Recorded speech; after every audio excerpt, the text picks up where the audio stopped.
Hello friends, जैसा कि हमने लास्ट एपिसोड में देखा, साचुंगी क्योंगनान को ज़बरदस्ती उसका एक बीट दे देती है। जब भी क्योंगनान खतरे में पड़ेगा तो वो उसको बचाने आ सकती थी।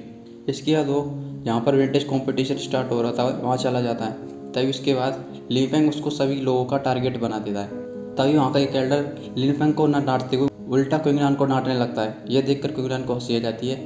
वो कहने लगता है, ठीक है, मैं सबको देख लूँगा। अब आगे इस एपिसोड की शुरुआत में हम देखते हैं क्योंगनान उन सभी के बीच में खड़ा होता है और सब लोग उसको देख रहे होते हैं। उसको ऐसा करते देखकर स्योतोंग अपनी मुड़ी को हिला रहा होता है और इधर भीमा उसके लिए काफ़ी ज़्यादा खुश हो रहा होता है। तभी वो एल्डर कहने लगते हैं, चलो ट्रांसपोर्टेशन अरे हम स्टार्ट करते हैं। इसके बाद ही वो एक फॉर्मेशन को वहाँ पर खोलने लगते हैं। वो फॉर्मेशन उन सभी लोगों के ऊपर खुल जाता है। जैसे उस फॉर्मेशन की लाइट उन लोगों के ऊपर पड़ती है, लिनफेंग क्योंगनान से कह रहा होता है, मैं भी देखना चाहता हूँ आखिर तुम कितना झेल सकते हो। इसके बाद वो वहाँ से गायब हो जाता है। तभी उनमें से एक मैन लीडर कह रहा होता है, पता नहीं आज के लड़कों को क्या हुआ है, वो सोचते ही नहीं उनकी शक्ति कितनी है। जहाँ देखो वहाँ पर जलवे झाड़ने लगते हैं। इधर हम देखते हैं कि वो सभी लोग एक दूसरी जगह एक जंगल में ट्रांसपोर्ट हो चुके होते हैं। क्योंकि ना जैसे एक जगह पर ट्रांसपोर्ट होता है, उसके ऊपर अचानक से एक डीमन हमला कर देता है। क्योंकि ना बड़े आराम से उसके हमले को डॉज कर देता है, पर वो सोच रहा होता है, यहाँ आते ही मेरे ऊपर एक बीच डीमन ने हमला कर दिया। क्या ये अच्छी बात है या बुरी बात है, कुछ नहीं कह सकते। इसके तो विश सीधे ही क्योंगनान को मारने के लिए उसके ऊपर छलांग लगा देता है। क्योंगनान भी अपनी हमले को तैयार रखते हुए कह रहा होता है, इसके लिए तुम खुद ही दोषी हो, और अपने हमले को छोड़ देता है। इसी के साथ ही वो बीस्ट उस हमले से मर जाता है और वहीं पर गिर जाता है। तभी क्योंगनान कह रहा होता है, चलो मैं अभी देखूंगा आखिर यहाँ पर है क्या। इसी के साथ ही वो अपने बॉड गॉड सोल की लेफ्ट आई को ओपन कर देता है। उसे जैसे ही वो ऑन करता है, उसे वहाँ पर सभी तरह की हर्ब दिखने लग जाती हैं। तभी अचानक से उसे एक तालाब के पास में पर्पल फ्लावर मिल जाता है। उसको देखने के बाद वो कह रहा होता है, पर्पल फ्लावर। इसके बाद वो उस पॉन्ड के पास पहुंच जाता है। जैसे ही वो उस पर्पल फ्लावर को लेने के लिए अपना हाथ आगे बढ़ाता है, तभी वहाँ पर एक आदमी आ जाता है। तभी वहाँ पर एक लड़का आ जाता है और कहने लगता है, जो कि दारू पी रहा होता है, देखो मेरी किस्मत कितनी अच्छी है, मुझे तुम भी मिल गए और साथ ही साथ में ये पर्पल फ्लावर भी मिल गया। इस पर क्योंगनान उससे कहने लगता है, क्या तुम्हें लगता है कि तुम मेरे अपोनेंट हो। उसकी बात सुनते ही वो थोड़ा एगिटेटेड हो जाता है और गुस्से में आ जाता है। इसी के साथ ही वो उसके ऊपर हमला करने की कोशिश करता है।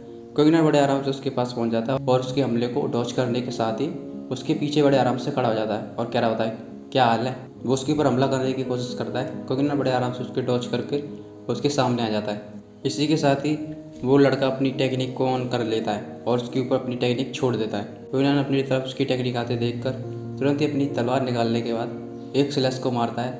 वो स्लैश सीधे उसकी टेक्निक को फोड़ने के साथ साथ उसके जाके लगता है, जिससे कि वो लड़का सीधे इस पेड़ में जाकर जोर से पड़ता है और वहीं पर गिर जाता है। क्योंकि उसके पास आ रहा होता है।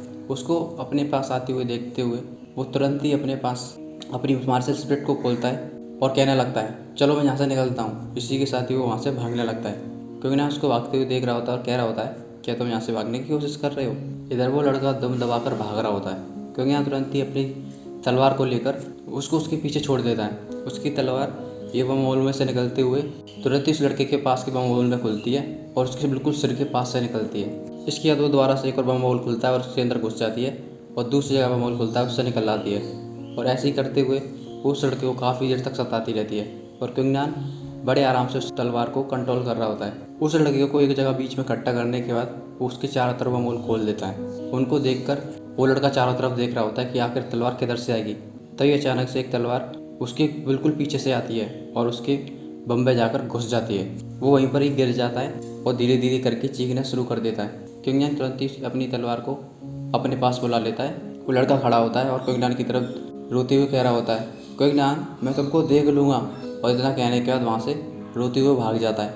क्योंगनान उस पॉइंट के पास में आता है और उस पर्पल फ्लावर को अपने हाथ में लेने के बाद अपने पास रख लेता है। तभी वहाँ पर चियोलोंग आ जाता है और कहने लगता है, क्या फ़ायदा है तुम्हारा पर्पल फ्लावर लेने का, जबकि तुम इतने सारे लोगों को एक साथ फेस कर रहे हो, तुमसे कोई मतलब। और वहाँ से जाने लगता है। इस तरह वो उसे रोक देता है और कहने लगता है, तुम कुछ भूल रहे हो। इसी के साथ ही वो अपने हाथ में से एक चीज़ को उसके हाथ में फेंक देता है। वो उसको देख रहा होता है।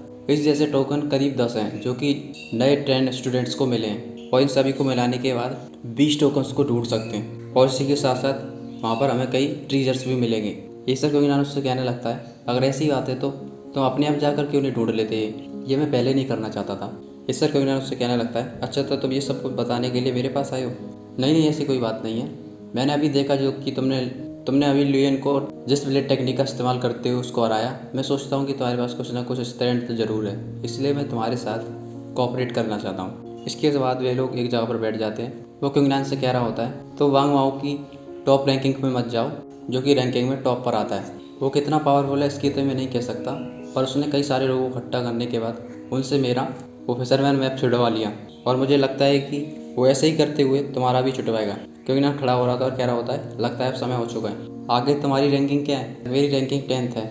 इससे क्विंगनान सोच रहा होता है, ये हाजिर सी बात है कि तुम मुझे नहीं हरा सकते, ऊपर से ये वांग वाओ और है जो कि कई लोगों का सहारा लेता है। तभी वो कह रहा होता है, वांग वाओ के कोकोन को ऐसे तोड़ना कोई आम बात नहीं है।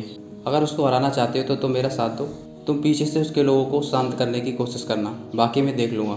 इधर वांग वाओ और उसके पार्टी के लोग एक बीस्ट पर हमला कर रहे होते हैं। वांग वाओ तुरंत ही अपने कोकोन्स को निकालने के बाद उस बीस्ट को जगड़ के रख देता है, और वे साथ के लोग तुरंत ही इस बीस्ट को बाहर देते हैं। और इस बीस्ट में से एक और स्लेट निकल आती है और वो कहने लगते हैं, सीनियर वार्डर तुमको कॉन्ग्रेचुलेशन, तुमने एक और ले लिया। इस पर वो हंसते हुए कह रहा होता है, ये सब उस इडियट सियोलॉन्ग की वजह से हो रहा है, आखिर उसने ही तो हम सबको ये सब कुछ बताया था।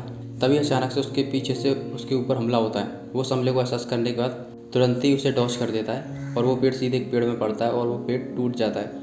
वो बांगा पीछे घूमते हुए कह रहा होता है, आखिर कहाँ की हिम्मत हुई जो मुझे मार रहा है? अच्छा तो तुम हो? वो कह रहा होता है, हाँ मैं हूँ, अगर तुम में हिम्मत है तो मेरे से लड़ाई करो।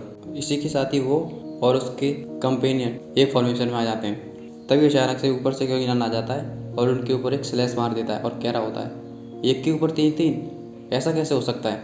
उसकी स्लैश को वांग वाओ रोक देता है और क्विंगनान को देखकर वो कह रहा होता है, क्विंगनान, और बड़ी जोर से हंसने लगता है। मैंने नहीं सोचा था कि तुम अपने आप ही जाल में फंसने के लिए यहाँ पर आ जाओगे, चलो अच्छी बात है।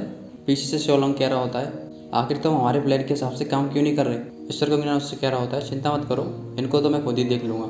इधर वांग वाओ तुरंत ही उसकी बातें सुनने के बाद गुस्से में आ जाता है, और अपनी मास्टर स्पिरिट को छोड़ने के बाद और तुरंत ही अपनी आइस और फायर के ब्लेड्स को बुला लेता है, और उनको लेने के बाद तुरंत ही उनकी टेक्निक का इस्तेमाल करते हुए उसके ऊपर हमला कर देता है। इस एपिसोड में बस इतना ही, मिलते हैं अगले एपिसोड में।